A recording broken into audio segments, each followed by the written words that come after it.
পূর্ব বর্ধমানের খণ্ডঘোষের গৌতানপুর চরমানা দামোদর নদীর তীরে শিল্পী রঙ্গাজীব রায়, বর্ধমানের শুভেন্দু বিশ্বাস এবং সঞ্জয় মালাকার মিলে এক ব্যতিক্রমী শিল্পকর্ম সৃষ্টি করেছেন।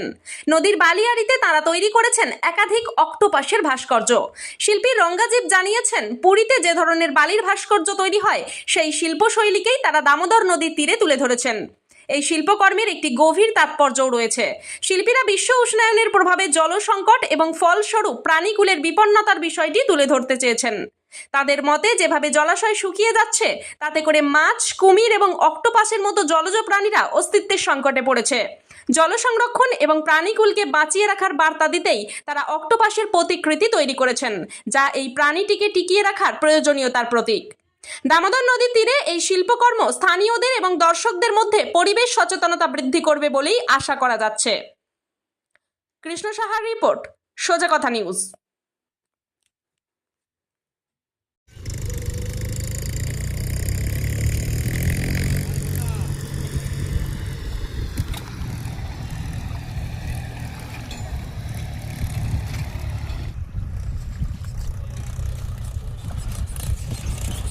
নমস্কার, আমি রঙ্গজিৎ রায়। আমরা একটা অক্টোপাস করেছি, এটা হচ্ছে দামোদর নদীর পাশে লোকেশান।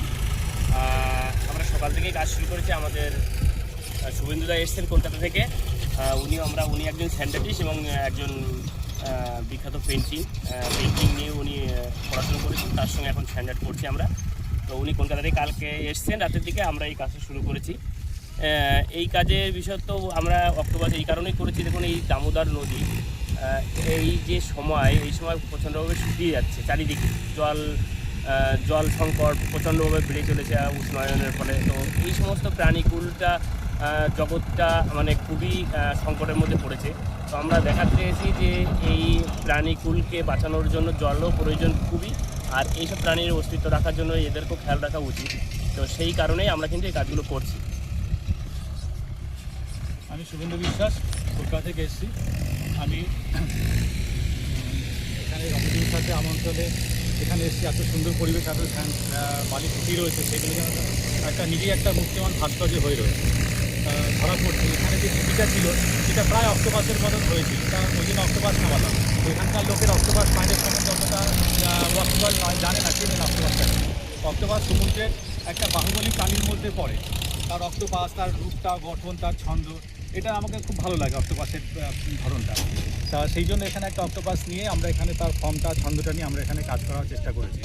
আর এখানে জলের সংকট, একটা জলজ প্রাণীরা তারা এখানে তাদের অস্তিত্ব সংকটে আছে। তো অক্টোপাস তার বাহুবলী দিয়ে সেই প্রাণীদের রক্ষা করে, যদি সম্ভব নয় এখানে অক্টোপাস হয় না। এখানে সাধারণত একসময় কুমির বা অন্যরকম মাছ, অন্যরকম বিভিন্ন রকম জলজ প্রাণী যেগুলো ওয়েটল্যান্ডের উপরে থাকে সেগুলো দেখা যেত। জলকুমির যে প্রাণী সেগুলো দেখা যেত, সেগুলো প্রায় বিলুপ্ত। মানুষের সভ্যতার আগ্রাসনে সেসব প্রাণীরা তাদের অস্তিত্ব, তাদের সংকটের মুখে। আর প্রাণীদের অস্তিত্বের সংকট হলে আমাদেরও একটা সংকটের প্রশ্নচিহ্ন দাঁড়িয়ে যায়, কারণ এটা একটা বাস্তুতন্ত্রের উপর নির্ভর করে। সমস্ত প্রাণী সংকটটা আমাদের বাস্তুতন্ত্রের সাথে একটা ভীষণ ওতপ্রোতভাবে জড়িত। তা অক্টোপাসটা করেছি আর শখে করেছি, কারণ বালির ঝিপিটা এমন ছিল অক্টোপাস করার মতন প্রায় সুন্দর। কিন্তু অন্যান্য বালির ঝিপিগুলো সেগুলো প্রায় যেন মনে হচ্ছে যেন সেই অন্যান্য সেখানকার প্রাণীগুলো সেই চ্যাং মাছ, সেই ব্যাং, সেই কুমিরের ফসিলের মতন হয়ে আছে। তা কালকেও আমরা কাজ করব। কালকে কিছু এখানকার জলজ প্রাণীর উপরে কিছু কাজ করার ইচ্ছে আছে। আর আজকে সকাল আমরা 5টা থেকে কাজ শুরু করেছি, এখন কাজ সম্পূর্ণ প্রায় হয়ে গেছে।